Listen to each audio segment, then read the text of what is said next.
નવી નવી રેસીપીઓ જોવા માટે મારી ચેનલ હર્ષા કુકિંગ ગુજરાતીને સબસ્ક્રાઇબ કરો અને લાઈક પણ આપો. હર્ષા કુકિંગ ગુજરાતી ચેનલમાં આપનું સ્વાગત છે. આજે આપણે બનાવીશું અજમાના પાનની રેસીપી. અજમો છે એ ખોરાકને પચાવી દે છે અને સ્વાસ્થ્ય માટે ફાયદાકારક છે. તો આજે આપણે અજમાના પાનના ટેસ્ટી એવા ભજીયા બનાવીશું. તો ચાલો બનાવીએ આજની રેસીપી અજમાના પાનના ભજીયા.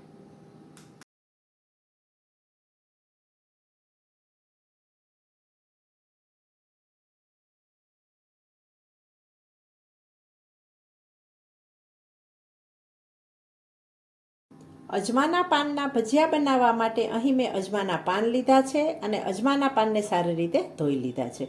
અજમાનું પાન આવું હોય છે. જો બાલ્કનીમાં કુંડામાં પણ ઉગે છે અને કિચન ગાર્ડનમાં પણ ઉગાડી શકાય છે.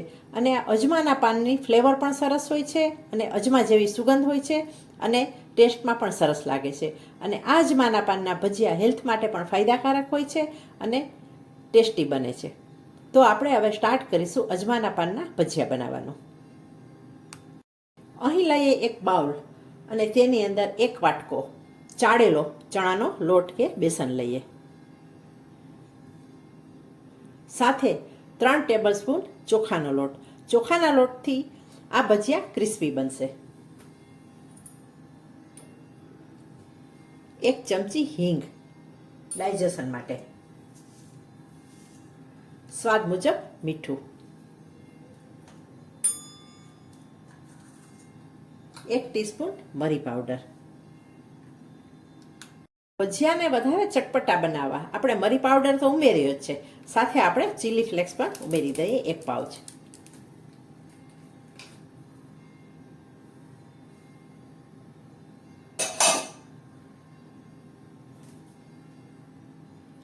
પાણી એડ કરી અને આપણે બેટર તૈયાર કરીએ.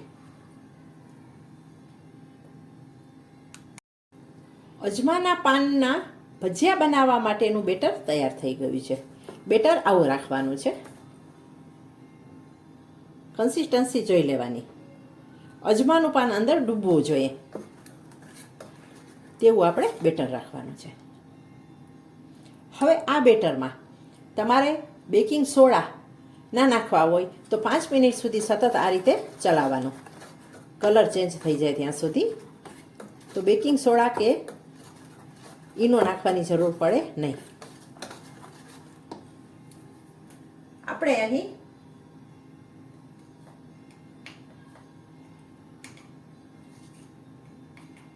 એક પિંચ બેકિંગ સોડા ઉમેરીશું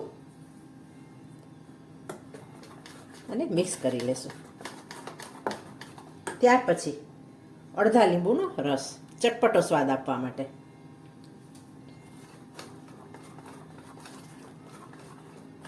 બેટરને સારી રીતે આપણે ફેંટી લઈએ.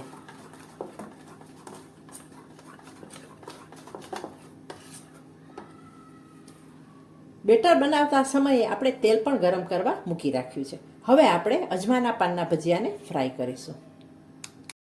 તેલને આપણે ચેક કરીએ ગરમ થયું છે કે નહીં. તેલ ગરમ થવાને થોડી વાર છે.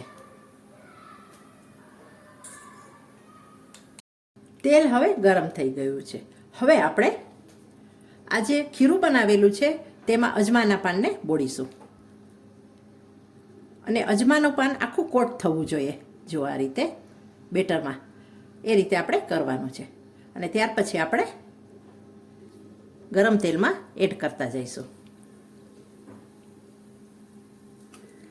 શરૂઆતમાં આપણે મીડિયમથી ફાસ્ટ ગેસ રાખવાનો છે અને ત્યાર પછી આપણે મીડિયમથી સ્લો કરીશું.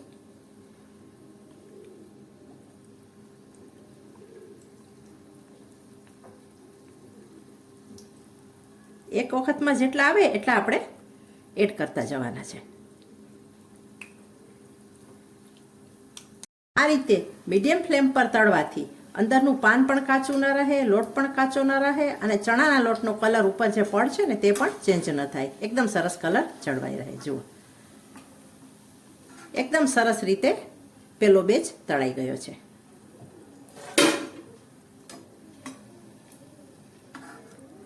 બધા જ ભજીયા આ રીતે આપણે તળી લઈએ. હવે આપણે અજમાના પાનના ભજીયાની ટોમેટો કેચઅપ સાથે સર્વિંગ કરીશું. દહીંની ચટણી સાથે, ચા સાથે કે આંબલી સાથે પણ ખાઈ શકાય છે. જો એકદમ સરસ અજમાનું પાન પણ દેખાઈ રહ્યું હશે. શિયાળામાં આ અજમાના પાન જો મળી જાય ને તો આ ભજીયા બનાવવા જેવા છે. નાના મોટા સૌને ભાવે તેવા થાય છે. અને અંદર આપણે જે નાખ્યા છે ને મસાલા, એ પણ બાળકોને પસંદ આવશે. મોટાને તો આવશે જ, પણ સાથે સાથે બાળકો પણ પસંદ કરશે. ચીલી ફ્લેક્સ ને પસંદ હોય તો ઓરેગાનો પણ નાખી દેવા. અજમાના પાનના આ ભજીયાનો વિડીયો તમને કેવો લાગ્યો તે મને કોમેન્ટ કરીને ચોક્કસ જણાવજો. અને જો વિડીયો સારો લાગ્યો હોય તો વિડીયોને વધુને વધુ લાઈક કરજો, શેર કરજો, કોમેન્ટ કરજો. અને જો તમે ચેનલ પર નવા હો તો ચેનલને સબસ્ક્રાઈબ પણ કરજો. હવે મળીશું આવી જ અવનવી રેસીપી સાથે. Thanks for watching.